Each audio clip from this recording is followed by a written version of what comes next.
these younger employees are more about work-life balance and boundaries, and they are Hmm. making that known to employers. So Yeah. employers have to listen and make some changes. Welcome to Spill the Ink, a podcast by Reputation Inc., where we feature experts in growth and brand visibility for law firms and architecture, engineering, and construction firms. Now, let's get started with the show. Hi, everyone. I am Michelle Calcote King. I'm your host, and I'm the principal and president of Reputation Inc. We are a public relations and thought leadership marketing agency for B2B professional services firms, including architecture, engineering, and construction firms. To learn more, go to rep-inc, that's inc with a K.com. So the competition for workers, especially skilled workers, is cutthroat in the AEC industry. And in fact, a 2023 workforce survey by the Associated General Contractors of America reported that there are reported job openings in 85% of companies, and 88% of those said they are actually struggling to fill those positions. So as you can imagine, hiring and recruitment are really hot topics at a lot of AEC firms. So because of that, we're really excited to have Bryce Batts on the show today. Bryce is one of the founders of Career Collective. It's a staffing firm that specializes in AEC. She's been helping companies find the best talent for over 15 years. So welcome to the show, Bryce. Thank you. I'm so excited to be here. Thanks for having me on. Yeah, well, tell me a little bit about yourself and Career Collective. So, how did you end up in this field and helping the AEC industry recruit talent? Yeah, so we were chatting a little bit before you hit record. I used to live in Florida, and my husband is in the AEC industry at the time. He was my boyfriend that I moved down to Florida with, so our parents were thrilled. And I was getting my MBA and did not know what I wanted to do next, but I met a girl in my MBA program, and she said, "I'm working for this recruiting company. You'd be great at it. Your boyfriend already does this. He's in this industry, so you should come work with me." And I was like, "All right, I'll give it a try." So, like most people, I fell into recruiting and then fell into the AEC space and basically never left. So, worked for this small firm for a long time. And my now business partner was also working there. And he and I were always kind of vying for the number one or number two spot at the company, both competitive, both loved recruiting, and decided, like many people after COVID, to give it a go on our own. I was kind of at a place where I was like, well, there's not a lot of upward mobility where we're at. I had another offer on the table, so it was like prime time. I had to make a decision. So, funny enough, my husband left his job of forever and moved to a different company at the same time I left and started Career Collective with my business partner. And so now we're in year three. And I Congrats. will thank you. Yeah, we're really blessed that some of our clients found us once we opened and kind of followed us here. And then we've reconnected with old ones, found new ones. So it's been fun. And we've got 21 people here now and two offices. So Wow. it's really exciting. Yeah, that's amazing. Congratulations. Thank you. So tell me, I gave a little bit of an overview, and anybody who's in the AEC industry knows this is a big issue. So, but tell me a little bit, give us your take on kind of the current state of, talent in the AEC industry. Yeah, I mean, it's like I think of it as a roller coaster, much like sales. I think back to 2008 when the economy crashed and we were in a recession, and you saw tons of architects leaving the market. Then during COVID, things were so crazy, people couldn't visit job sites. Some of our clients were maintaining, others slowed down. But after COVID, it was pretty wild. Like everybody was hiring, everybody was back in business. Yeah. Jobs weren't on hold anymore. And now I feel like this year we're starting to see it kind of level out a little, but the fight for talent is still the same, honestly. I Yeah. mean, good talent is so hard to find. And I think it's because people left the industry in '08. We don't have enough people entering the industry. so many issues. And then, if they do, they're going on to other things, which I'm sure we'll tackle these topics. But yeah, it's still really tough and it's super competitive. It's a tight market. Well, so you started to allude to it. Let's jump into why is the AEC industry so beleaguered by a shortage of talent? What about this industry is making it so tough? Yeah, I think one of the good things of COVID was we saw a lot of AEC firms go remote or hybrid, Hmm. and some Hmm. of them have stuck with that hybrid schedule. A lot of them want everyone back in. I know it's a very collaborative industry, collaborative role. So you need people in the office. Um, but people are leaving firms and leaving the industry for positions where they can be fully remote or Mm, where they can have a better hybrid schedule or more pay in mm. other industries. And then, like I mentioned, in '08, we had so many architects leave the industry. And I just think we don't have enough people going to school for engineering and architecture. It seems like Right, engineering, especially. Um, that's a whole right, problem of its own.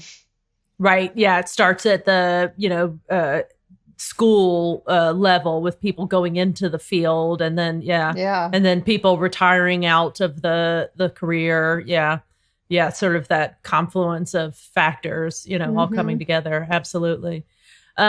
So, we're a marketing agency, and this podcast is very much so about marketing. So, I'd like to talk to you about the collaboration, and I don't know if you're seeing it in your role, but that sort of collaboration between marketing and HR teams in sort of supporting that talent recruitment, but also, not even just recruitment, but sort of engagement and retention. And tell me, you know, are you seeing that? And how are you seeing that role of marketing kind of evolving with, in kind of impacting recruitment? Yeah, good questions. Our bread and butter clients are those small to mid-sized firms. So not like a mom and pop, but small to mid-size. And those mid-sized firms do have HR and marketing in-house. And getting them to work in tandem, I think they're starting to understand. Some of these firms we work with, they don't even have a job description put together. So Right. if they're working with a recruiter, we can help sell the role because we get to know our clients, we know the benefits, the culture and all of that. But say you're a candidate who's just applying to the website or applying to an Indeed ad. It's like, okay, well, what do you know about the company? And if the job description isn't well written, they might not apply at all. So you might Right. not get many applicants. And I hear from a lot of clients like, well, we got some applicants, but they were totally out of the field or, just didn't make sense for what we do. So I think it starts with marketing and HR working hand in hand. Now with video and social media, um, employers can really establish a brand and they can get that out to the masses Mm. through their LinkedIn, through their website, and all the social media. But there has to be a through line through the job descriptions, through what's being posted on LinkedIn. And I don't think it has to be a super daunting task, even for these smaller firms. It's just like, what are your values? What's your brand? What's your messaging that you're going to tell candidates, other clients that you want to work with, and so on and so forth, and making sure it's consistent. Yeah, yeah, that's a good point. Just even the job description, getting that well written and making sure it's clear, who this company is and what it's about so that it matches up with who applies for the role. Yeah. Yeah. What about social media? So you kind of mentioned LinkedIn. Are you seeing social media play a role? Yeah, I think a lot of people are on LinkedIn now. They're seeing Mm-hmm. it more as a place not just to look for jobs, but to engage with other professionals, to post, to see and be seen, kind of. Um, so I think it's important to have a presence there, but then across other social media as well. And I will say, like, we do fun events. We're big on culture, so we'll post that on our LinkedIn. And I can't tell you how many times we've hired someone and they're like, I was looking on your LinkedIn and people were smiling. It didn't look forced. They look like they're happy. And it's hilarious Right. that people are like diving that deeply into Yeah. your social media and your LinkedIn to see what those things are that you're posting. I'm like, oh, Yeah. well, I think they are happy. I love that. Yeah, no, I think people that it makes a big difference. People want to work somewhere where everyone else is happy and gets along with each other, and yeah, that all makes and that comes through with social media. You kind of can't hide that kind of stuff. You can't Yeah, hide a toxic workplace anymore. right. So there's things like Glassdoor and Oh gosh, some of those yeah. other things that yeah. Do you Uh, find that? Do you ever run up against a company that might have some negative Glassdoor reviews that kind of becomes problematic? We do, yeah, we sure do, because they'll post on Glassdoor or Google reviews, but primarily Mm-hmm. Glassdoor, and then they'll see. And, I try to tell candidates we're working with, like, if I know this is a good, solid client, and that's who we work with, like great companies, Mm-hmm. look, these are probably people who left, Mm-hmm. or be very transparent about it. Like, yes, the company did go through a really tough time because I've had some Right. clients like that, but Mm-hmm. these people are gone, they've hired new leaders, this is where they're going now. And so this is what you can expect. But yes, you're correct. Like, those are Right. valid reviews. That is kind of Mm-hmm. what went down, but this is the new direction they're taking. So I Yeah. think it just, being honest about it. Yeah. That's great. Yeah. Yeah. Every company has those periods where might have been going through a tough period. And yeah, Glassdoor can expose that. What Oh, about yeah. retention? Do you see that marketing impacts retention, keeping employees? Yeah, I think so. I'm not a marketer, but I think it does help just with what is, again, those values, the messaging, the branding, Yeah. the feel of the company, because re obtaining the talent and then retaining them is the hardest thing, and you see so much counter offers and things like that happening where candidates are looking and basically want an offer to take back to their company. So maybe things aren't all bad there. There's Mm-hmm. some things that can be improved upon, but they basically, they want more money and they want to see a Mm-hmm. couple things change and feel Mm-hmm. like they can't talk to their employer. So I think, that's where marketing could step in. Like, we have an open door policy. We're approachable. Um, and instead of, they feel like they need to go get an offer and bring it back and leverage it Mm-hmm. that way. And now, so are you working with companies? What sort of levels are you recruiting with? Because I wanted to talk to you maybe about internship programs, but are you working more with the senior level executives? Or do you find that internship programs matter to the employees that you're placing at all? The clients we work with, the employers, they love interns, Mm-hmm. especially for these really tough to fill positions. Yeah. We talked about engineering. I've had clients looking for electrical engineers. They're like 18 months, 2 years. We cannot find Mm-hmm. anyone. We get really close, but we can't, make the hire for whatever Mm-hmm. reason. But they've had interns who are able to help them with some of this work load, Mm-hmm. during the summer. So they love interns. Since they're paying us a fee and it is based on the person's base salary, we're Mm-hmm. typically placing people with 3+ years of experience. I would say like five Yeah. to eight's the sweet spot, Right. maybe some 20-year guys, but Mm-hmm. yeah, at least 3 years and up. Mm-hmm. Yeah. Okay. Got it. So, yeah, because I find that a lot of AEC companies place a lot of value or a lot of emphasis on those internship programs.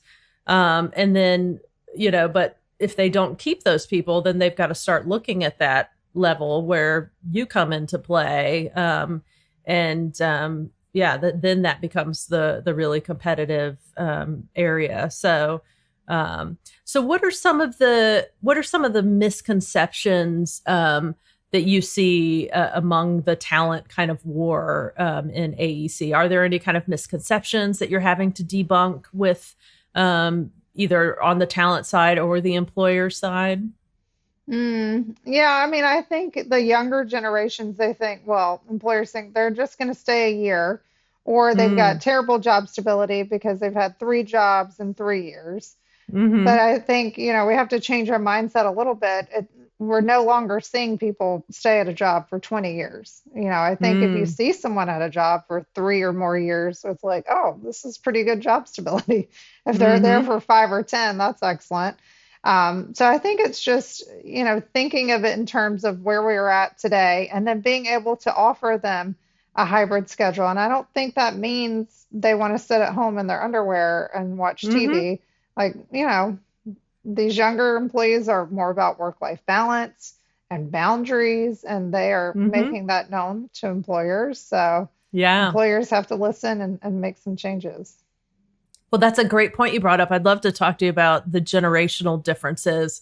Do you do some counseling to clients about the generational differences when hiring? And are there some really clear differences that you see when placing talent? Yeah, we do. We coach them in that arena and then others as well because yes, everybody wants the 8 year PE, but as you were mentioning, these interns can be really valuable. So it's like, can you Mm-hmm. take an intern and get them to come back the next summer or offer them a job once they graduate and kind of grow that employee? And I Mm-hmm. know they're nervous, the employer is, because they're putting time into this person, but there's really no other way. If you can't find the talent, at least if you can get these 1 2 year guys and kind of groom them and train them, then they'll have some loyalty to you, hopefully get their EI and then their PE and stay with you long term. Mm-hmm. Yeah, absolutely. What about DEI or women's initiatives? Do you find that any of that makes a difference to potential hires when they're assessing companies? Yeah, it does. Yep. I've talked to candidates and now I'm more so talking to clients, but talk to candidates and they'll tell you what's important. And then it's our Mm-hmm. job as a recruiter to, if we're not already working with those companies, to find them a client who does embody that. And then talking directly to the client, like, look, this is what's important to this candidate. Do you guys offer this? If I don't already know about it, then I want to ask them what they offer to make sure it is going to be a good fit. But that is important to a lot of candidates. Again, the younger candidates, they want to be able to volunteer. They want to know that their job has meaning. They want to know that they're able to move up within the company, and there is potential for growth and that there's meaning behind and purpose behind what they do. Mm-hmm. And do you see differences between the architecture, the engineering, and the construction field? Are there any kind of key differences in terms of the recruiting challenges in those different disciplines? Yeah, I mean, we laugh around here because placing architects can be more difficult because I Oh, think interesting. architecture firms are so specific on the types of projects they've worked on, Mm, what the exact design experience they've had. mm, Whereas engineering, and again, I'm not an engineer, but this is what I'm hearing from clients. Like if you've worked on a commercial space, that may translate into larger commercial buildings or multifamily. got Maybe it. not labs and healthcare, but it can, some of these things translate. So I feel like Mm. the architecture can be a little bit trickier. Interesting. So architecture firms want they want to see you've designed a school, you've designed a hospital, Yes. you've done those sectors. Yep. Do they tend to look for region specific? Are they geographic at all in their preferences, or is it really just kind of industry specific? They don't seem to care about regions as much unless you're looking at a more senior level candidate who's coming with Mm, contacts, who's done business development. mm-hmm. Otherwise, like, okay, they've done schools, they can do schools here. Mm-hmm. Yeah. Yeah. Tell me about the seller doer recruitment. Tell me about how the challenges and what's it like? What are you looking for there when recruiting those types of folks? Yeah, I think it begins with the company that we're working with, and we don't work on as many of those roles, but some are looking for somebody strictly that can do business development. Some are looking for, and it seems like more are looking for more of that seller doer type Mm, role. And they do want someone that's got local contacts, that can bring those contacts with them and nurture those in whatever industry they're working within. So I think that is more regional. And then I think it gets Hmm. tricky with the salary for those types of folks because they want to pay, most companies want to pay a base. And then Hmm. are they getting bonuses? Are they getting Right. commissions? When are they being bonus? Like when the project's brought in, when it started. Hmm. So some of those things can be tricky. Right. And do you find that seller doers are more interested in the marketing and how a company presents itself and markets itself? Because Yeah, that's I would assume that a seller doer is going to be really focused on that. Is going to want a firm that is really well positioned in the marketplace, is has a strong marketing engine behind it. Yeah, you hit it head on. I mean, they Mm-hmm. want to be able, if they're bringing in this work, they've got to Mm-hmm. have this brand behind them that they can Mm-hmm. sell and then projects they can point to on their website. They want to make sure the Exactly. website's up to date and all of those Mm-hmm. things. And I see that with a Mm-hmm. lot of architecture clients too. Like, obviously, you're in architecture, you're in design, so you've got to have like a beautiful website that displays your work and you've got to make sure it's not, you know, it's old Yeah. and doesn't look great. Absolutely. And I'm Yeah. thinking back to clients I've had who even 10 years ago didn't even have a website. They're like, well, here's a PDF you can give the candidate. I'm like, I love you. You've got to get a website. Isn't that wild? That is so Yes. wild. And I'm like, that Yeah, I wasn't could. that long ago. Yeah, I could see the difference. So, in my field, architects, yeah, the design aesthetic is much more important because Yeah. they are visually oriented. That's their field. Whereas on the engineering side, we do a lot more. We're writing a lot of technical thought leadership content. So Hmm. we're doing a lot more kind of in depth content where we're explaining technical concepts. So the needs and desires of what we're communicating changes according to the discipline. And on construction, we're talking more. We're really kind of talking about. Was it delivered on time? Did were Yeah. these projects done safely on time? Yeah. Within budget, Yeah. but we're also talking about sector experience. So, do you find are there any nuances in the construction area that you see when recruiting that are particular? I can't speak to construction as much. We don't work with a ton of construction clients, but what you said with safety, Mm-hmm. Yeah. being on time, under Yeah. budget, all of those Mm-hmm. things.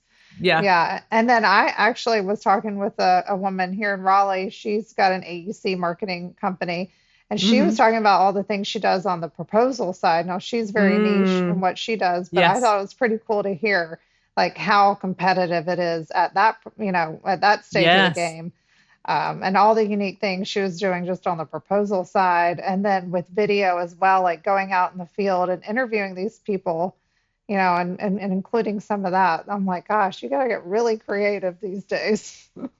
Yeah, yeah. So, yeah, proposals are we actually don't get involved in proposals. It's a whole nother niche that we've never done, but we do a lot of video and Mm, construction is just a very visual industry. yeah, It's a very tangible visual industry. So, showing it, but it's a tricky industry to show visually. You got to a lot of safety issues, a lot of logistics.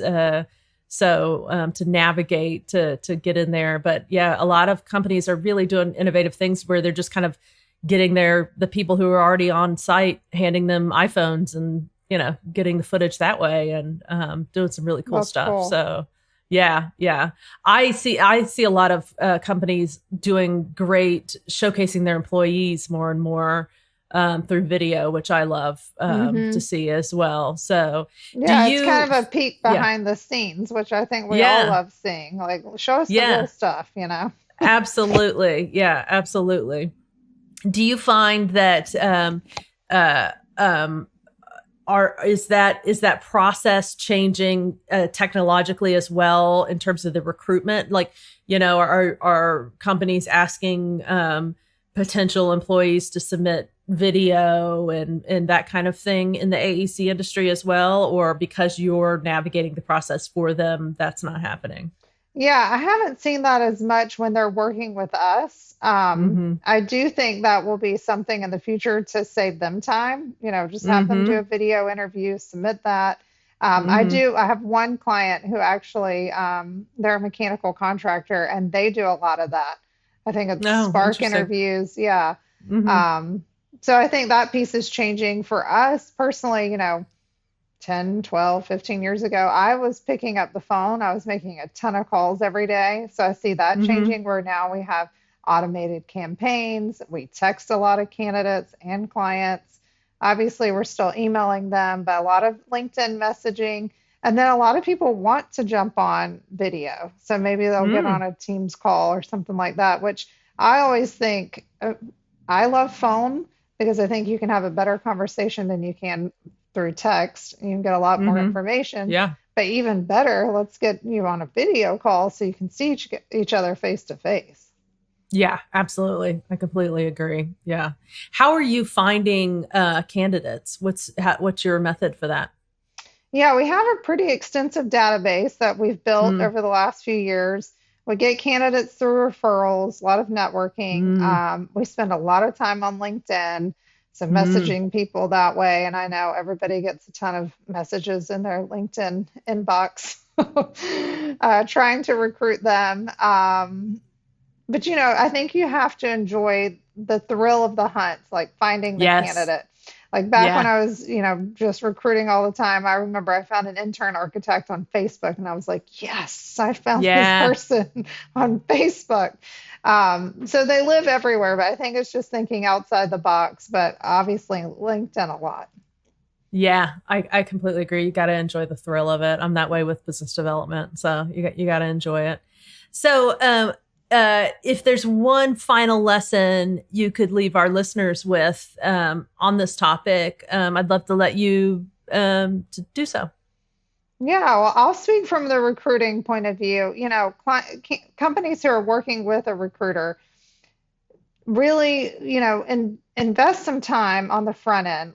Tell them all about your benefits, tell them about your company culture, your values, all the things that you offer that would make you, make a candidate want to work there, your company enticing. And then the recruiter will do their job and they will find you the talent. We partner and we vet these candidates on personality and things like that, but the company has to vet them technically. I can't give Mm, them a Revit test. I can look at their right. portfolio, but I can't decide if this is, up to snuff. That's on the company. But I can vet them in every other way. I can tell you all the offers they have, everywhere they've interviewed, what they're really looking for, what's their bottom line with salary. So I think it's just really partnering with the recruiter and then let that recruiter, not only work with the principal, but maybe HR, maybe marketing, get everybody involved, Yeah. so you can get the right person in the door and then retain that person, with good onboarding. Yeah. Oh, I love that. Bring all those people together because, yeah, if HR can define that, marketing can package it up, can communicate it well, can put it on the website when appropriate, all of that. But yeah, you have to define it to begin with. You Yeah. have to put some thought behind it. So, yeah, that's fantastic. Well, thank you very much. It's been a really, really insightful discussion. So we have been talking to Bryce Batts of Career Collective. So thank you so much for joining Thank us. you. This was really fun. I really appreciate it. Thanks for listening to Spill the Ink, a podcast by Reputation Inc. We'll see you again next time, and be sure to click subscribe to get future episodes.